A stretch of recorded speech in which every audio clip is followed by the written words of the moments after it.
This is Cynthia Frances Gensheimer. Today is November 12th, 2023, and I'm interviewing Ruth Epstein at her house, her apartment in Denver, Colorado, for the Denver National Council of Jewish Women Oral History Project. Ruth, we'll begin by learning a little bit about your parents and your early history. Where were you born? Prague, Czechoslovakia. I was born 1931.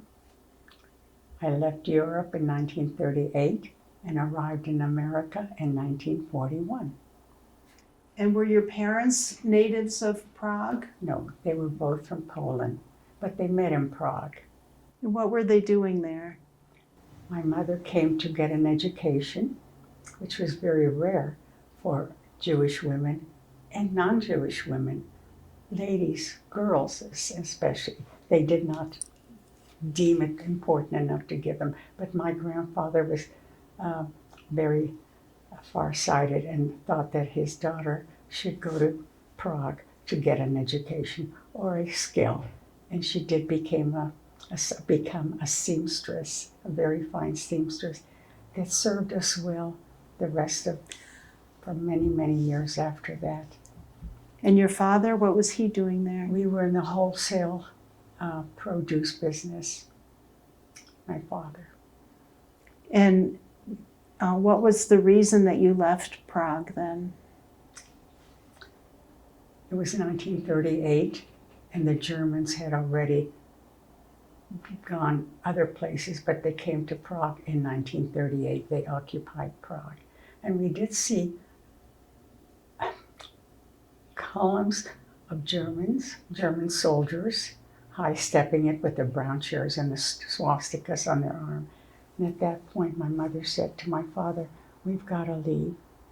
Because as a young girl in Poland, she had experienced pogroms from Polish and Russian people.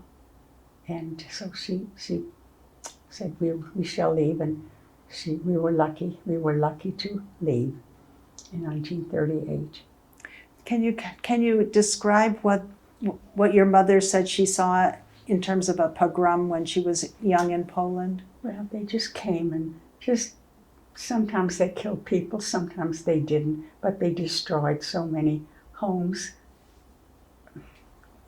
Just devastation, just to be mean because they were Jewish.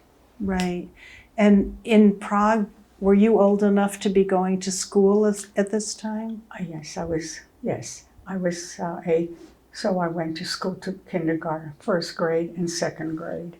And then in the third grade, we left when I was 8. And what kind of a school was that you attended? It was a good school. I spoke Czech. But they were very liberal under President Masaryk, who was a wonderful man, who was later killed by Hitler. Not Hitler, but his people. They just threw him over a banister, a porch. Wow. But they were very liberal, and so once a week, I even had Hebrew lessons, so I could would be able to read Hebrew in the Bible. And that was in the school, in the public school. They let us out. There were few of us, and we left the class and went to another class so we could learn to learn our religion, which I thought was so wonderful. My mother thought that was so good. So we were happy. We lived in peace for a while. So when you were taken out of the classroom, was that when the rest of the children received religious instruction in the classroom? The few that came with me left the room. The others stayed and just had regular Czechoslovakian studies. Oh, okay. So who was your teacher? Was it a rabbi? It could have been. I was too young to really remember a lot of that, but right. I do remember leaving the classroom, going into another classroom where we were taught other things. Religious school. Did you personally experience any persecution then as a child? No, I did not. As I said, they were very liberal. Right. And any Czech person that insulted a Jew or hurt him, they were punished. They did not tolerate anti-Semitism, which was very rare. And Czechoslovakia just is very well known for that, their liberal attitude. Right. And it was happy until it wasn't. Right. So your parents saw the writing on the wall, but didn't experience any hardship themselves? Well, yes, my father was captured. In those days, Jewish men went to cafes to see what was going on. The war was starting and he wanted to know what was going on. So the Gestapo's rounded up the Jews and put them in prison. And my mother found out that my father was in prison, and she didn't. And we really did have to leave. So miraculously, she did find him, and we were on a train that evening with very little that we took with us. It was very little. And we went, our first destination was Trieste, Italy. So we got there, we stayed there a few months, and my mother sewed to make a living because the men were not allowed to work. They did not want to take jobs from the native people in Italy. So we did the best we could. We had maybe 2 rooms with children, 5 children. Oh, you were one of 5 children? Wow. I was next to the oldest. I had a sister that was older, myself, my little sister, and 2 little brothers. So that was it. And from Trieste, you came directly to the United States? No, we traveled for another 3 years. It wasn't so easy to come to the United States. There were quotas. Right. But we were quite happy for about 6 months in Trieste. My mother sewed for other immigrants, and that's how she made a living. Wow. And that's it. From there, where did you go? Then we went to Morocco, Tangier, Morocco, North Africa. And we were there the longest because they let us stay. And so then I had to learn another language. I learned to speak French, which I don't know anymore. Because as I traveled and learned new languages, and I came to another country, I dropped the other language and learned another one. So anyway, I did learn how to speak. There was no education. You know, we didn't know how long we'd stay there, so it was futile. So were the people in Morocco receptive to having Jews live there? Yes, they were, yes. They were more tolerant. And it was a French-speaking country. So, yeah. And I remember we were pretty happy there. We lived near an ocean. And my little brother was very little. And so my mother would let my sister and 2 brothers and my older sister, she took on a lot of responsibility. She was the oldest. She was 10. By this time I was still 8 and a half, and she was almost 10. And so she took a buggy, the baby was in the buggy, and we went strolling so she could sew. And my father sat beside her, and he helped her take out seams. It's a long story. Take out seams, put in. And then we managed somehow. But we always had a Friday night dinner, a Shabbos dinner. She did go to the market, and there was a kosher butcher there that would butcher the chicken. This was on Thursday, and she had it kosher, ritually slaughtered. And then we had a nice Shabbos dinner, and that one chicken lasted all weekend, Friday night, Saturday lunch, and Saturday. For all those people. Yes. My mother was a wonderful manager, a wonderful woman. Was she devoutly religious? She was modern religious, yes. They were, of course, we were religious. The people in Poland were religious. My father, late Tvilin, the philanthropist, that thing that they... right, phylacteries. Yeah, every day, and I saw him do that every morning. Yes, they were religious. And did when we they, came to America, we became less religious because we couldn't, well, the people had to work on Shabbos, and so we, little by little, we did what we had to do. I mean, religion is a wonderful thing, but you know, you can't always depend on God. My mother used to say, you do your part and God will help you. She was a very wonderful person of faith, but she didn't rely entirely. If you don't help yourself, God, nobody else will help you. So she taught us a lot of good things. do you remember going to synagogue in Morocco? You know, in Prague or Europe, the women didn't go. They stayed behind, maybe on Saturday morning, but Friday night the men only went. And then they came home and we had a Sabbath dinner. But I don't remember going to synagogue, no. The women did not have to go. Their place was in the home. So in Morocco, were you in Casablanca? No, we were near South Casablanca, but no, we were in Tangier. Oh, I know Tangier. That was the name of the place, Tangier, Morocco. So did the established Moroccan Jewish community help you in any way? Do you know? Or were you too young to know? I was too young. They helped us in some ways. Once in a while, our people that sponsored us to come to America, you couldn't come here unless you had a sponsor. And they knew that the man was able to work. And so they sent us $5, like every 6 months, 5 months. And it was like $1 million to us.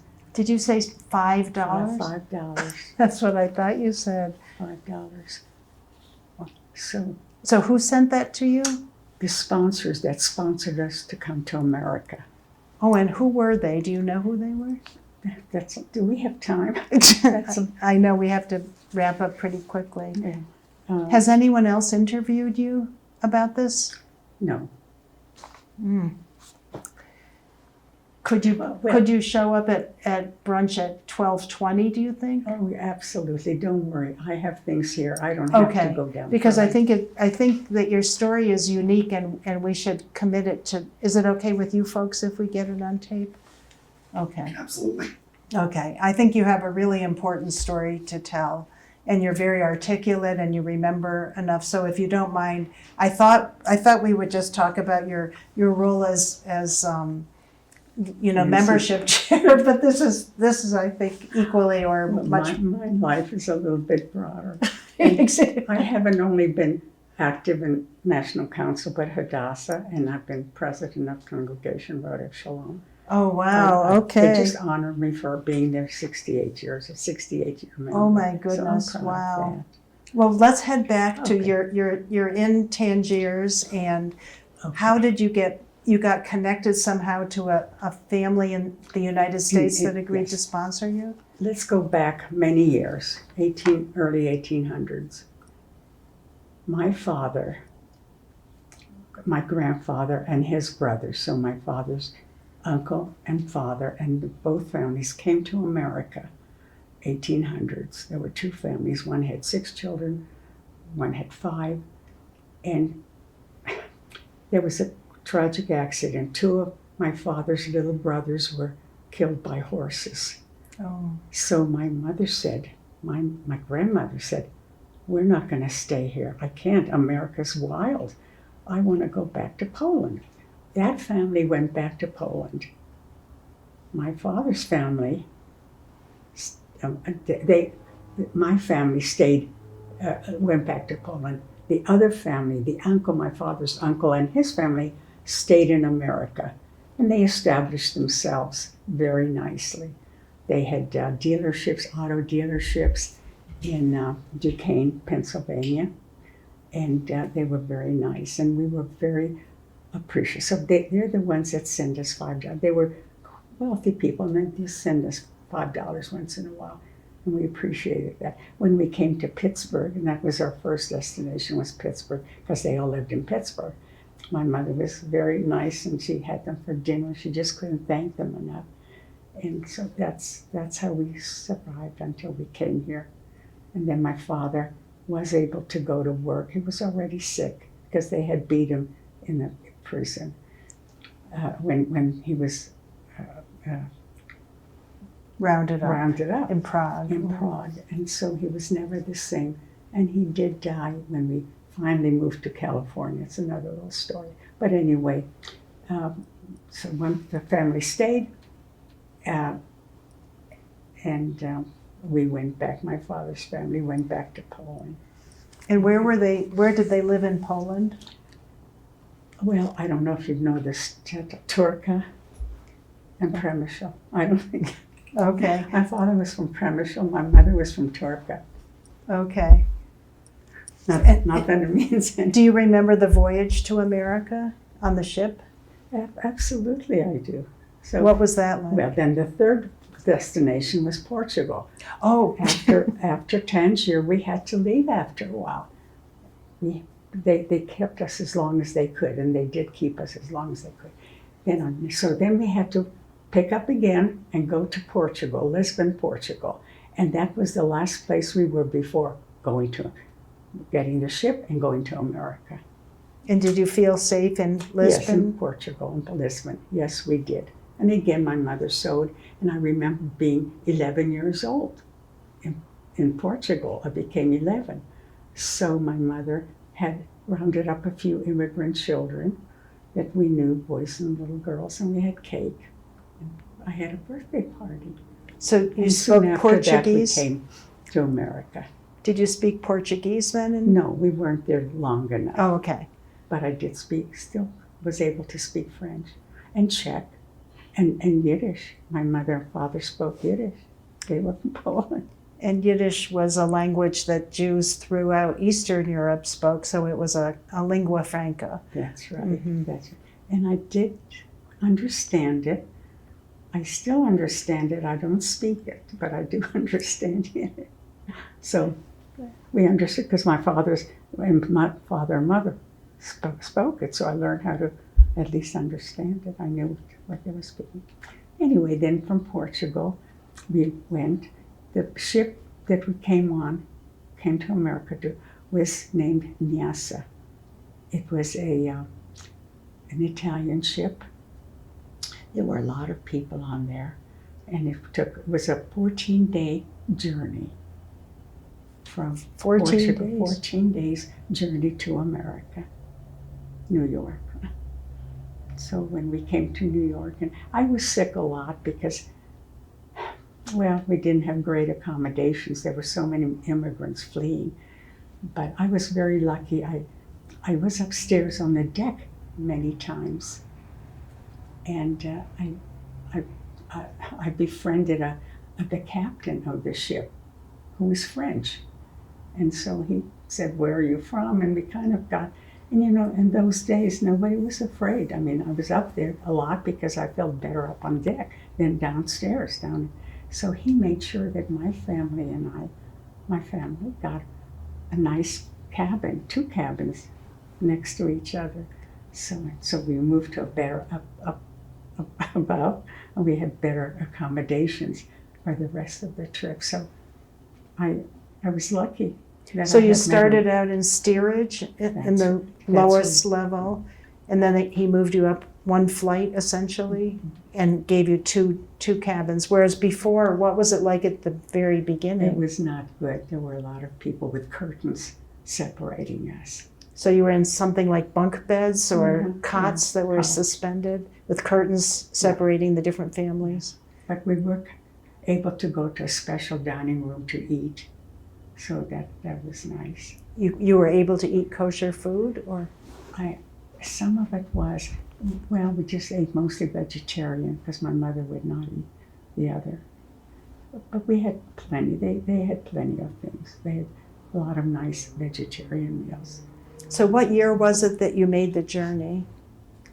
We came to America in 1941. We left in 1938. So we were en route for 3 years. Wow, okay. But I came here. So anyway, we stayed in Pittsburgh for a while, about 2 years. I did go to school. I had to learn English. So I did learn. Then they gave me a test, by then I was 11, and they put me in the right grade, 6th grade, which was wonderful, I thought. So I went to 6th grade, and then I was there for 6th and 7th grade. And then we had to move because my father had bad lung disease. So we had to come to Denver so he could go to the National Jewish here. Oh. And so we moved again to Denver, from Pittsburgh to Denver. And then he had to have a lower climate. But I was here long enough to go to 8th and 9th and 10th and 11th grade. I went to East High School. So at 11th grade, we had to move again to California, to a lower Carolina. And we got there, and he died shortly after that. Oh my goodness, what a But we did what we had to do. So what was it like going to East High School as a refugee, essentially? Well, I spoke pretty good. Well, I spoke English, and I went to a regular school, and my mother enrolled us in BMH. So because she wanted me to be confirmed, and I met my husband to be there in religious school. So when we had to move from here to California, that was, I missed my friends. I had made wonderful friends here that I still see now. So it was so nice. So anyway, we moved to Alhambra, California. It's right below Pasadena. And my mother continued sewing. And we went to school and we worked. My father died, so we did all we could. And we all worked to help bring money into the house. We did have 2 brothers, and my mother used to say, the girls, you'll all get married, but it's the boys that we have to educate. So we had to educate, and one became a lawyer, and one became a businessman. So then I stayed there. I graduated high school. I worked 2 years in Pasadena, and then my husband came out to California. My mother made a little wedding. We got married and came back to Denver, and I've been here ever since. We were 21 years old. Wow. We were young. And but he went on to law school. He went to law school then? I worked at the phone company to put him through law school. P.S. We're divorced. We've been divorced for quite a while. Okay. But I've had a wonderful life anyway. Just a magical life. I really have had. So that's the end of my story. It's not the end. You have several children, right? We have 4 children. Oh, wow. I have 3 girls and a boy. And they were all born here? They were all born in Denver. One is a lawyer, one is an executive director. They've done well. They've done well. So back to your high school, going to East High School, you went to BMH after school? Yes. Like 3 times a week or something like that? Twice a week and Sunday. Okay. And were you a member of a sorority or anything like that? No, I was not. I think the fact that I was a refugee, for some of the people here didn't want that. And so I could not join a Jewish sorority or any other sorority. But that's all right. I didn't need them. I did fine. And I don't think my mother could have afforded to send me to a sorority. I wanted to join a riding club, which was very prominent at that time. And my mother said, we cannot afford it. Mm-hmm. That's it. Okay. And you accepted that? Of course. Did you experience any anti-Semitism? No, I did not. No. Just snobbish from other girls at East. Right. High school stuff. That's The right, story never changes, right? High school stuff. There's always a pecking order. I did fine. Mm-hmm. So when in the early years of your marriage, would you say that in terms of how you conducted your household religiously, was it similar to the way you'd grown up? Not quite, no. I did not. My husband, did not, he didn't care. He didn't want me to keep kosher. And I said, fine, but I never mixed milk and meat. I never ate pork to this day. They always wonder here, why don't I have bacon? I can't, I just can't do it. But I eat everything. I eat a lot of fish here. Mm-hmm. And I think it's fine. It's been better for me probably than red meat. Right. So once in a while. But when I was keeping house, I had red meat, I had brisket, lots of briskets, chickens. Mm-hmm. We had. And did you belong to a congregation? Yes, I did. I belonged to Congregation Road of Shalom. And you told all us. my children were bar and bat mitzvah. Okay. Yes, I did. And you we were married 28 years, so the children were grown already when we got divorced. Uh-huh. And you were confirmed at BMH yourself? Yes. Okay. And then how did you become involved with National Council of Jewish Women? I think the president at that time, maybe it was even Beverly Rich, that asked me to come in. She was a Hadassah member, and I was too. I was very active in Hadassah. I was membership, I was president. And so she asked me to come in. I said, of course, and I became a member, and then I became a life member. And because I believed in the things that they did, Mm-hmm. and they do a lot of good locally, and Hadassah does more for Israel. Right. So I wanted both, and I made all my children life members. Oh, that's nice. And Not my son, just the girls. how did you become involved as the membership chair? They asked me. They thought I would be good, and I guess I was. That's why I'm being interviewed. Tell me what you did as membership chair, please. I did the things. I had brunches, I had lunches. I called, invited them to join. That was my main objective, was to gain members, which I did. But mostly, and I spoke to all of them, and they liked me, and so they stayed. Most of them did stay. They became members. So you just made people feel welcome, and you made Yeah. a special effort to reach out to them. That's all. That's all it takes. I think if you're kind to people, they'll be kind to you. I really believe that. And did you sense a rivalry between Hadassah and National Council of Not Jewish Women? really. We did different things. Right, We were on different paths. right.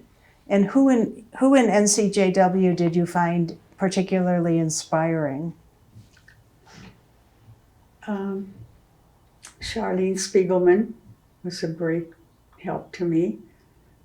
They were all nice. I mean, they were all nice until they weren't. And then I had to do what I thought in my heart was the thing to do. I really did not like what they did to a person that was also almost finished with her tenure, and then let them go. Mm-hmm. That I did not see as fair at all. And there were many like me. Charlene there were a bunch of people that just were horrified at what happened. To let somebody go at almost the end of her term. Right. I thought that was terrible. Let it be, so let her finish, and then you can do what you want to. But that's it. So, Right. But anyway, I'm still a member, and I do send little donations now and then. And what if you were to look back and say what kind of a difference did NCJW make in your life? How would you sum that up? I don't think it made much difference. I really don't. Mm-hmm. I did value what they were doing, but in my life they did not make a difference. I met some friends and I still see. Right. But that's it. I mean, it was both the camaraderie and doing something for the universe. And that was my goal. And I achieved that. And can I ask you, returning briefly to your coming to the United States, what did coming to the United States mean for you at that time? Everything. A life. Because the ship that went back, the Nyasa that I mentioned, went and picked up another group, and they were torpedoed by Germans. I don't know where, in what area of the ocean they were, but we did learn that they were torpedoed. So I was really the last ship to come out of Europe. It meant everything to me to be here, and I love America, and I hate what's going on now. Can you tell us more about how you feel about what's going on right Well, now? I think we're so divided now. It's not the Republican Party. It's a Trumpian party, unfortunately. And I don't know why people believe in them so much. I can see why. He's so brazen and he's so in your face all the time. And a lot of people like that. Give it to them, just not nice people. I keep saying they're not educated people, but some must be educated. But most of them maybe don't know what's in store. And I look at Trump and I see Hitler. And what about the rise of anti-Semitism in the United States? That's always been an issue. But I think it's more now, it's stronger now. And not only because of what's going on in Europe now, between Hamas and Israel, but just the people themselves. They're just the group that Trump presides over. They're white supremacists to begin with. They love the Ku Klux Klan. Those are all people that hate, and the Proud Boys. They all hate Jews, not only Jews, but everyone. Not Christians maybe, because they are mostly Christian, but Japanese and Chinese and Arabs, they just hate. They just want a white country. That's what their aim is, I believe. So, Whereas your vision of the United States is very different from that. of course, Right. of course. Well, thank you very much, Ruth. This has been so interesting learning about your voyage. I hope I wasn't boring. Oh, there wasn't 1 minute that was boring, that's for sure. Thank you. Absolutely. Thank you for coming. Thank you. Okay.